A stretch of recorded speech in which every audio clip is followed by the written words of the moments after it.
Настоящая зима настала в Караганде. Вот памятник Туркена Абдирова. И вот эта штука вот раскачивается конкретно от ветра, да? Качает ее. А за ним вот деревья как качаются. Эти сосны прямо раскачиваются. Сам Туркен Абдиров, конечно, непоколебимый такой.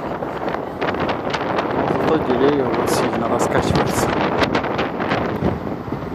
Даже вот смартфон в моих руках раскачивается от этого ветра.